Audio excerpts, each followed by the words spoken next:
అల్హమ్దులిల్లాహి రబ్బిల్ ఆలమీన్ వస్సలాతు వస్సలాము అలా రసూలిహిల్ అమీన్ వ అలా ఆలిహి వ అస్హాబిహి అజ్మঈన్ అమ్మా బాద్ ఔజు బిల్లాహి మినష్ షైతానిర్ రజీం బిస్మిల్లాహిర్ రహ్మానిర్ రహీం యా బనీ ఆదమ అల్లా తఅబుదుష్ షైతాన ఇన్నహు లకుమ్ అదువ్వుం ముబీన్ సదకల్లాహుల్ అజీం.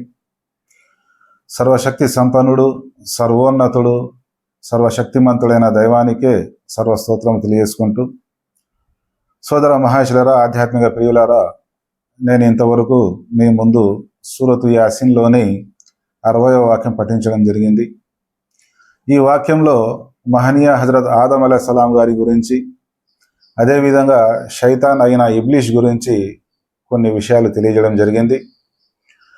సోదర మహాశులరా, మహనీయ ఆదం అలైహిస్సలాం గారి గురించి, అదేవిధంగా ఇబ్లీష్ గురించి కొన్ని విషయాలు నేను మీ ముందు ప్రయత్నం చేస్తాను. సోదర మహాశులరా, ఆ కారుణ్య ప్రభు అయిన దైవము మహనీయ ఆదం అలైహిస్సలాం గారిని సృష్టించేటప్పుడు ఆ దైవదూతల సమావేశంలో భూమిలో నేను ఒక ప్రతినిధిని నియమించబోతున్నాను, అతనికి కొన్ని పరిధులకు లోబడి కొన్ని నిర్ణయాలు తీసుకునే శక్తి సామర్థ్యాలను నేను అతనికి ఇస్తున్నాను, అతనికి తెలివితేటలతో పాటు వివేకము, జ్ఞానం కూడా ప్రసాదిస్తున్నాను అని చెప్పినప్పుడు ఆ దైవదూతలు ఈ విధంగా చెప్పడం జరిగింది. ఓ ప్రభువా, నీ స్తుతి స్తోత్రము, నిన్ను కీర్తించే దానికోసము అనునిత్యం మేము ఉన్నాము కదా. ఇంతకు ముందు జిన్నాతులను నీవు సృష్టించినప్పుడు వారికి కూడా నీవు స్వేచ్ఛ ప్రసాదించడం జరిగింది. వారు భూమిలో హింస, అల్లా కల్లోలం రేపడం జరిగింది కదా అని తమ అభిప్రాయాన్ని వారు తెలపడం జరిగింది. అప్పుడు కారుణ్య ప్రభు అయిన దైవము, నేను ఏ విషయాలైతే నాకు తెలుసో ఆ విషయాలు మీకు తెలియవు అని చెప్పడం జరిగింది. అప్పుడు భూమికి సంబంధించిన కొన్ని విషయాల పేర్లు, ఆ వస్తువుల యొక్క వినియోగం గురించి దైవదూతల్ని ప్రశ్నించినప్పుడు వారు జవాబు ఇవ్వలేకపోయారు. అప్పుడు మహనీయ ఆదం అలైహిస్సలాం గారిని ఆ కారుణ్య ప్రభువు ప్రశ్నించినప్పుడు ఆ భూమిలో ఉండే వస్తువుల పేర్లతో పాటు ఆ వస్తువు ఎందుకు ఉపయోగపడుతుంది, దాన్ని ఏ విధంగా వినియోగించాలి, దాని యొక్క పేరు ఏమిటి అన్ని వివరణతో చెప్పడం జరిగింది. అప్పుడు కారుణ్య ప్రభువు దేవదూతలకు అడిగినప్పుడు, నేను చెప్పాను కదా ఏదైతే విషయము నాకు తెలుసో మీకు తెలియదు అని చెప్పినప్పుడు ఆ దైవదూతలు ఏమన్నారంటే, ఓ మా ప్రభు, నీవు మాకు ఎంత జ్ఞానాన్ని ప్రసాదించావో అంతవరకే మాకు తెలుసు, దానికి మించి మాకు ఎటువంటి జ్ఞానము లేదు. స్తుతి స్తోత్రాలకు అర్హుడవు నీవే, నీవు పరిశుద్ధుడవు, నీవే సర్వశక్తిమంతుడవు అని ఆ కారుణ్య ప్రభు అయిన దైవాన్ని కీర్తించడం జరిగిందన్నమాట. అప్పుడు ఈ భూమిలో ఈ మహనీయ ఆదం అలైహిస్సలాం గారిని ప్రతినిధిగా నియమించాలి కాబట్టి అక్కడ ఉన్న వారందరూ ఆయన యొక్క విధేయత పాటించాలి కాబట్టి దైవదూతలందరినీ, అక్కడ ఉన్న వారందరినీ మహనీయ ఆదం అలైహిస్సలాం గారికి సాష్టాంగ ప్రమాణం చేయాలని, సజ్దా చేయాలని ఆజ్ఞాపించినప్పుడు అక్కడ ఉన్న దైవదూతలందరూ విధేయత పాటిస్తూ మహనీయ ఆదం అలైహిస్సలాం గారికి సాష్టాంగ ప్రమాణం చేయడం జరిగింది. వారి యొక్క సహవాసంలో ఉన్న శైతాను ఎవడైతే ఉన్నాడో అతను సాష్టాంగ ప్రమాణం చేయలేదు. అప్పుడు కారుణ్య ప్రభు అతన్ని ప్రశ్నించినప్పుడు, నువ్వెందుకు నా ఆజ్ఞను తిరస్కరించావు, నువ్వు సాష్టాంగ ప్రమాణం ఎందుకు చేయలేదు అంటే అతను గర్వాహంకారానికి పోయి, నేను అతని కంటే గొప్పవాడను, అతను మట్టితో సృష్టించబడ్డాడు, నేను అగ్నితో పుట్టించబడ్డాను అని చెప్పడం జరిగింది. సరే, నువ్వు అగ్నితో పుట్టించబడితే నువ్వు గొప్పవాడని నీకెవరు చెప్పారు అంటే అతని వద్ద జవాబు లేదు. కానీ ముఖ్యమైన విషయం ఏమంటే ఇక్కడ అతను భక్తుడు కాదని కాదు, దైవాన్ని తిరస్కరించేవాడు కాదు, దైవాన్ని ఆరాధించడాన్ని వ్యతిరేకించేవాడు కూడా కాదు. అతను గొప్ప భక్తుడు కాబట్టే, ఆరాధన చేసేవాడు కాబట్టే ఆ దైవదూతలతో అతనికి మెలిగే అవకాశము, అక్కడ ఉండే అవకాశం అతనికి కలిగింది. కానీ ఒక ఆజ్ఞను తిరస్కరించడం కారణంగా అతను దేవుని అభిశాపానికి గురి కావడం జరిగింది. ఎందుకంటే దేవుని దర్బారులో తనకు తాను గొప్పవాడిగా భావించుకొని గర్వాహంకారానికి పోవడం అనేది అది సముచితమైన విషయం కాదు. కాబట్టి నీవు ఇక్కడ ఉండేదానికి నీకు అర్హత లేదు, నీవు ఇక్కడి నుంచి వెళ్ళిపో అని ఆ కారుణ్య ప్రభు అయిన దైవం ఆగ్రహించినప్పుడు, ఓ ప్రభువా, ఈ మహనీయ ఆదం అలైహిస్సలాం గారి ద్వారానే కదా నేను నీ ఆగ్రహానికి గురి అయింది, నీ శిక్షకు పాత్రునైంది. అందుకోసము నేను కూడా ఇతనికి నరకానికి పోయే విధంగా నీ ఆజ్ఞను తిరస్కరించేవానిగా చేసి నీ శిక్షకు కారణమయ్యే విధంగా చేస్తాను, నాకు కొంత వ్యవధి ఇవ్వు అని అడగడం జరుగుతుంది. అప్పుడు సరే నీకు వ్యవధి ఇవ్వడం జరుగుతుంది అని చెప్పడం జరిగింది. మరి సోదర మహాశయులారా, హజరత్ ఆదం అలైహిస్సలాం గారికి కూడా కొన్ని శక్తి సామర్థ్యాలు గుణగణాలు ఇవ్వడం జరిగింది. అదేవిధంగా ఈ శాపగ్రస్తుడైన శైతాన్కు కూడా కొన్ని శక్తి సామర్థ్యాలు అనుగ్రహించడం జరిగింది. శైతాన్ యొక్క పేరు ఇబ్లీస్. ఇబ్లీస్ అంటే అత్యంత నిరాశ నిస్పృహలకు లోనైన వాడు అని అర్థం. ఈ ఇబ్లీస్ అనేవాడు ఒక స్థిరమైన రూపంలో ఉండడు. చెడు అనేది ఏదైతే ఉందో ఆ రూపంలో అతన్ని ఊహించుకోవచ్చు.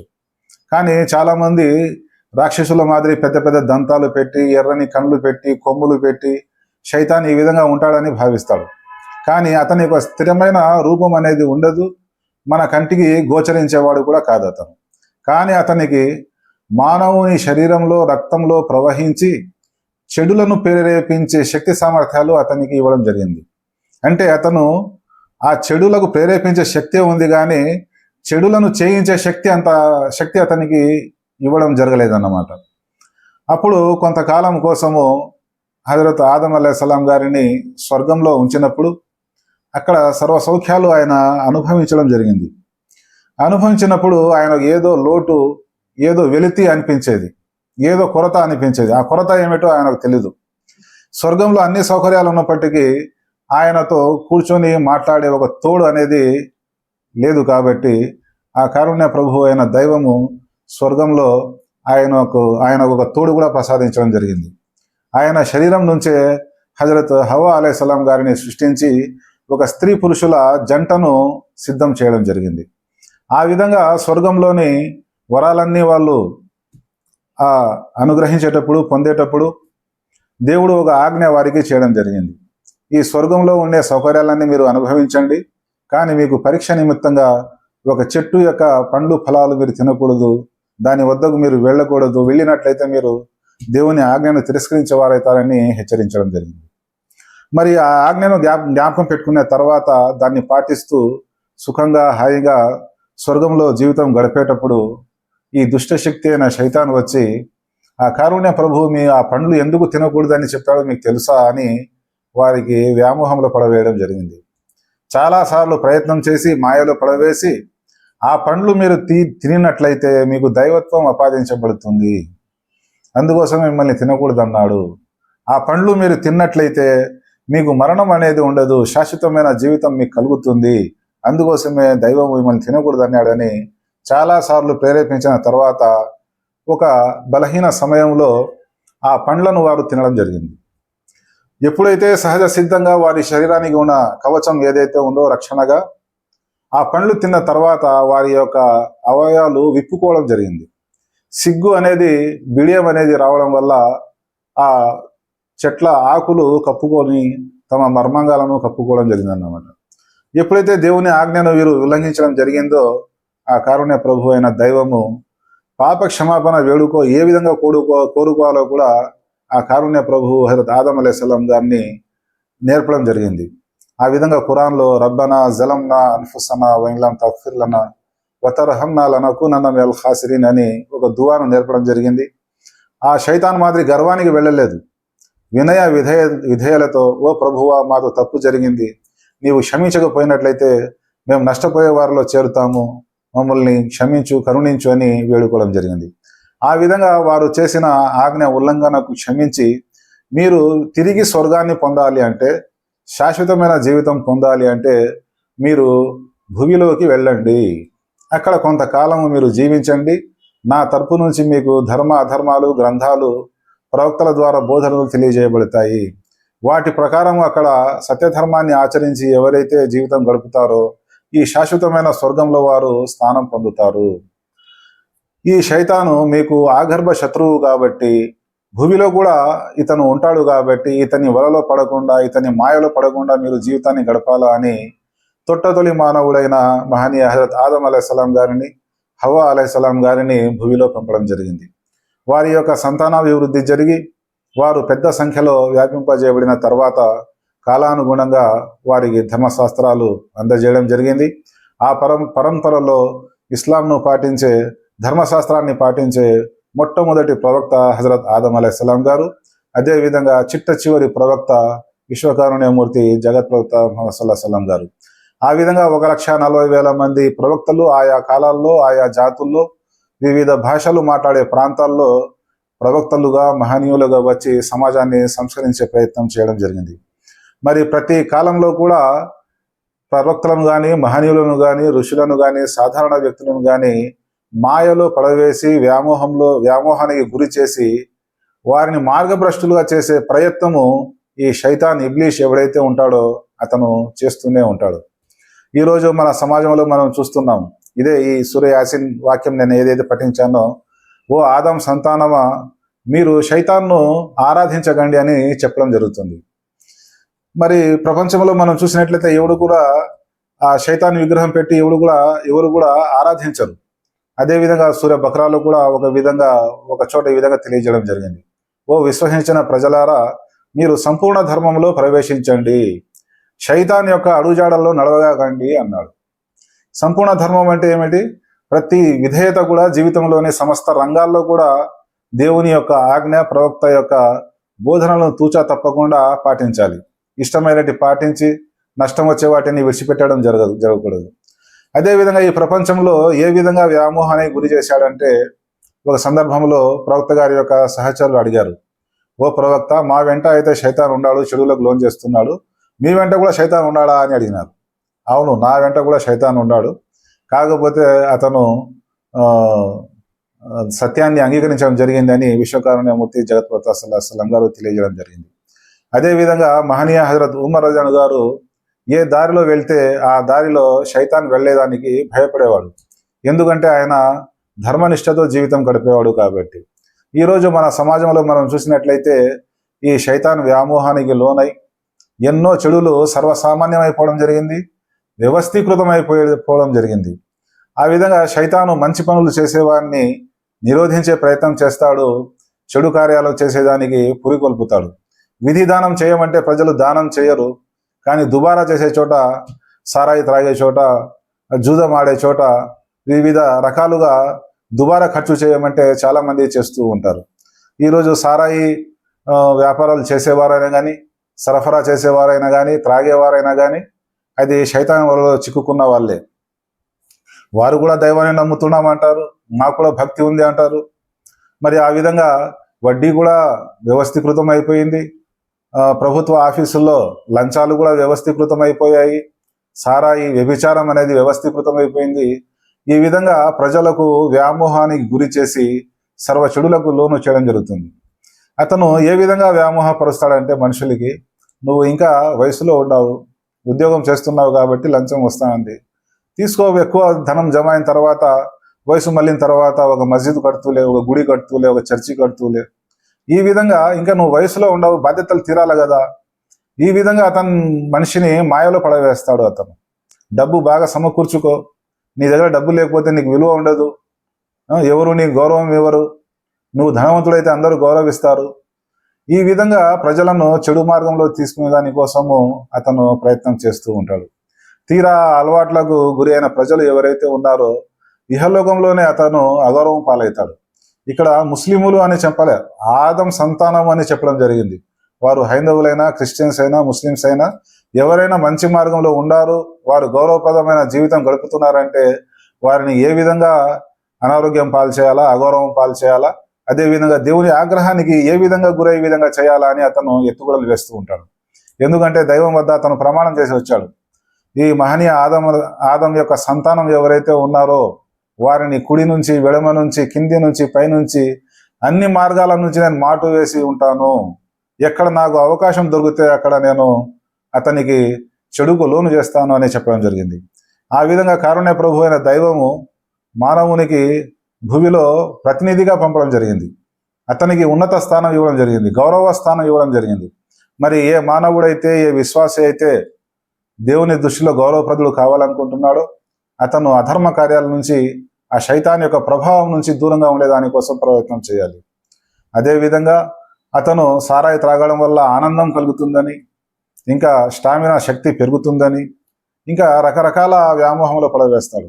ఆ విధంగా ఈరోజు మన సమాజంలో చూసినట్లయితే ఈ డ్యాన్స్ కానీ, సినిమాలు కానీ, క్లబ్బులు, పబ్బులు ఏవైతే ఉన్నాయో ఇవన్నీ, సంగీతం, మ్యూజిక్ ఏదైతే ఉందో ఇవన్నీ కూడా శైతాన్ యొక్క సాధనాలు. ఆ వ్యామోహంలో పడి కళ అనే పేరుతో పెద్ద పెద్ద నటులు తమ మనవరాలి వయసు గల వారితో కులుకడము, నాట్యం చేయడము, వారికి పద్మభూషణ్, పద్మవిభూషణ్ అవార్డులు ఇవ్వడము. అసలు ఇది చెడు కార్యాలు అనే భావన కూడా సమసిపోయింది. చెడును చెడుగా భావించడం లేదు ఈ సమాజంలో. ఈ విధంగా జీవితం గడిపినప్పుడు ఇహలోకంలో కూడా అతను అగౌరవం పాలయ్యేదానికి ఉంది.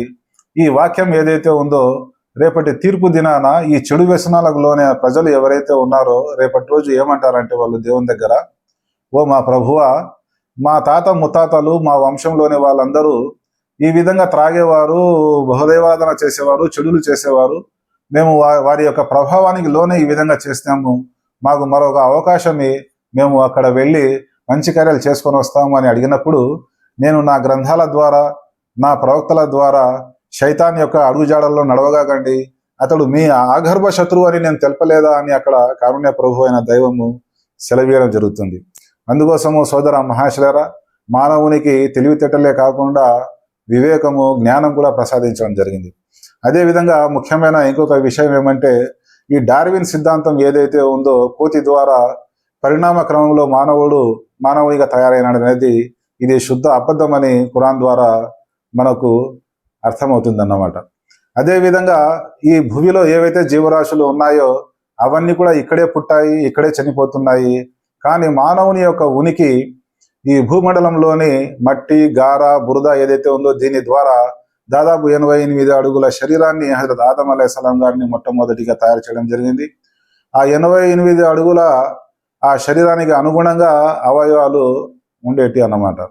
ఆ విధంగా శరీరంలోకి ప్రవేశించినప్పుడు మనిషి యొక్క శరీరము 88 అడుగుల పొడవు ఉంటుంది, 33 సంవత్సరాల వయస్సు అక్కడ ఉంటుంది.